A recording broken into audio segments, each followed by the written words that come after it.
This is Flowers in a Box by Sam Lucker 113. Summary is a mysterious story starring Sherlock, John, Anderson, and the rest. I suck at summaries. Please R&R. Rated featured to awesome. New chapter up. This is Sherlock BBC fanfiction. Okay. Beginning. Author's note. Okay, just so you know, I don't like this show. Well, sorta, but not really. But my older sister really liked it, though, so I'm writing it for her as a present for her birthday. I hope that she likes it. Dedicated to my sister, Haley. Okay, beginning now. Sherlock walks into the flat 221 Street. He is wearing a scarf and has squinty eyes. Then he sees John sitting on the chair in the flat. The flat is pretty and has many books in it. "Hullo, John," he says. "Hello, Sherlock," John says, but bitchily. "What, are you on your period or something?" said Sherlock, also bitchily. But John can sound way more bitchy because Morgan Freeman plays him. "You should know I'm not a girl after you spent all night sucking my dick," said John. John has the hots for Sherlock even if he has squinty eyes. I bet John has a squinty eyes fetish. "What?" said Sherlock because he was deducing and not paying attention. "Oh, nothing. I guess that was a dream," said John sadly. "Oh, cool," said Sherlock. "He's kinda dumbass, lol. Anyways, I came back from the store because Lestrade says we have a new case." "Oh, really?" John said. He got up and walked over to Sherlock. Sherlock. Walked over to Sherlock. "Well, that's cool." "We should go," said Sherlock. "Lestrade will be wondering where we're going." Sometime later. The crime scene was very bloody. It was at a museum. Everyone was there. Even Anderson. Everyone's a bitch on the show, and so is Anderson. Anderson walked over to Sherlock, and there was some black chick by him. She kinda looks like the girl from Being Human. Lol, I love that show. You should watch it. "Hi, Freaklock," Anderson said. "He's a jerk, but he gets a lot of dick. He's like a pimp, lol." "Why don't you go fuck a dinosaur, Anderson?" said Sherlock. "Jerk. And also, you're cheating on your wife." "What?" said Anderson. Even though he's a pimp, he's still lame.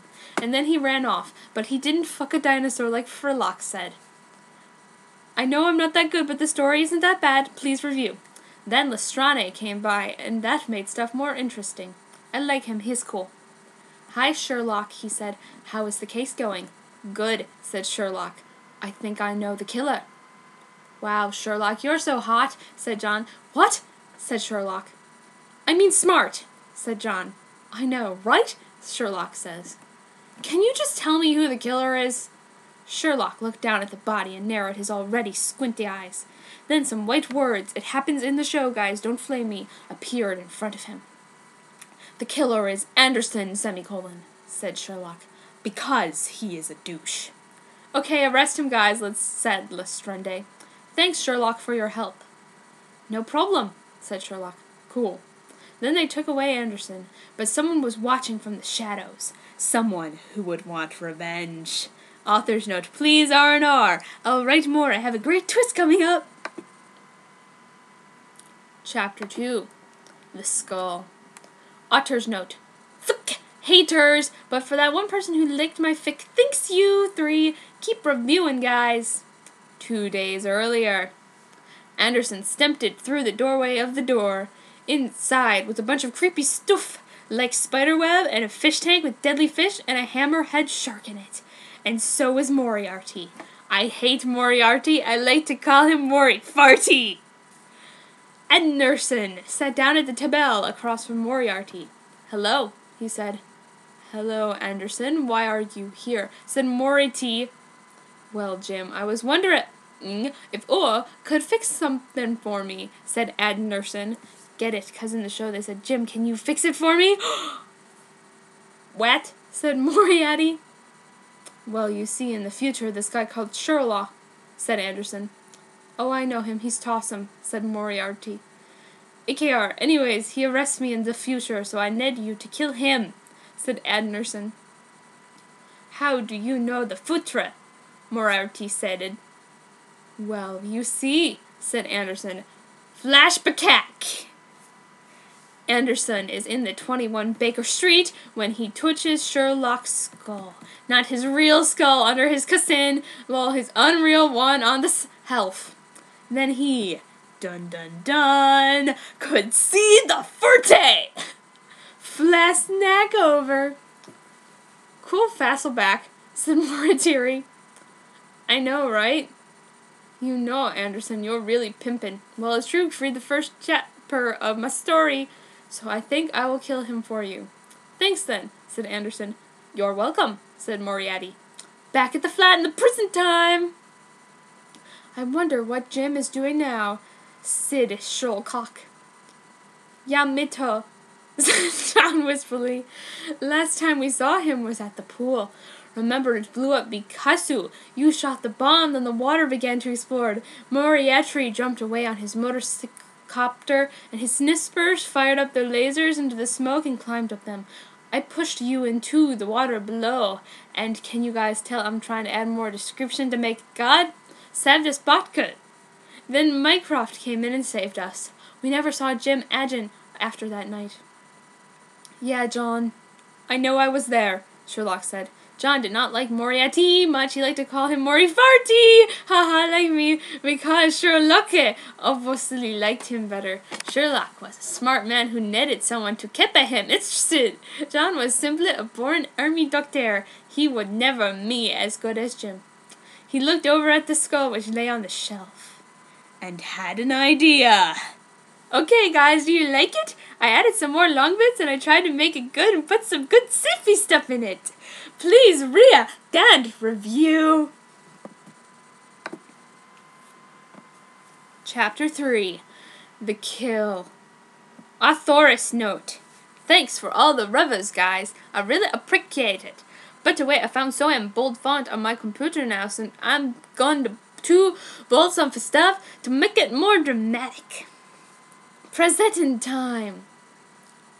Sherlock and John were having dinner at a restaurant. Angelo was there. It's funny because Angelo and they were eating spaghetti because that's what Italian people eat. Or maybe Angelo Spans, he can't remember. And Angelo brought it over some candles and it was nice. But then a guy with a gun proceeded through the window and shot Sherlock dead, and he fell to the floor dead, and John said, "Oh no!" and held him in his arms. A single tear dripped down his cheek, and it was sad. Every one of the candles in the restaurant was blown out. It was sad. Who, said John, will solve the case of Sherlock's Mordor if he's Data? It was a sad day. Back at the flat. John was stinging there sad when all of a sudden the door opened. In came a familiar face. It was... Dun dun dun! Sherlock! Wow, said John, you're back! I know, said Sherlock. Wait, what do you mean? You died. No, I didn't, said Sherlock. What? Yeah, I didn't. Why do you say I did? Because you did, said Sherlock. Okay, said John, and then he went outside. Then he saw Mrs. Hudson, who is also Husklener, and she said, John, I need to talk to you.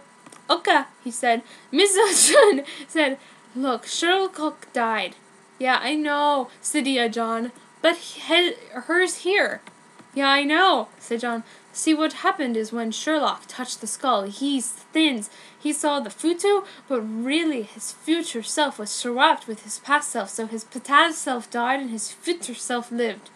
Oh, said John. Okay. Look, Moriarty is trying to kill Sherlock's future self. You have to help him. John thought about what would happen if Sherlock was a striper. I deduce that Oyo are sexy, he said. What? Said Miss Hudson. Nothing, oh cat bye, said John, going back. Future Sherlock was there, and he said, Hi, John. Hi, Sherlock. 1 day later. Okay, hi, said Anderson. You said you killed him, but he's still alive. I know, said Moriarty, because he touched the skull too. Oh no. Yes, which means that your past self has been arrested and is in jail right now. Good, said Anderson. No, not good. I mean, not good, said Anderson. Godot, said Jim. Anyways, we need to kill the other Sherlocks too, okay? Okay, wait, no. Pay me. Okay, I'm a pimp, so I have lot of money. Calls. 1 day earlier. Sherlock twitched the skull. 1 day later at the flat, Joe untouched the skull. Dun dun dun! Dun dun dun! Author's note. Thanks for reviewing, Goizia. Keep it up, 3. And I'm going to leave off there. So that is the end of chapter 3. I will return to this. I will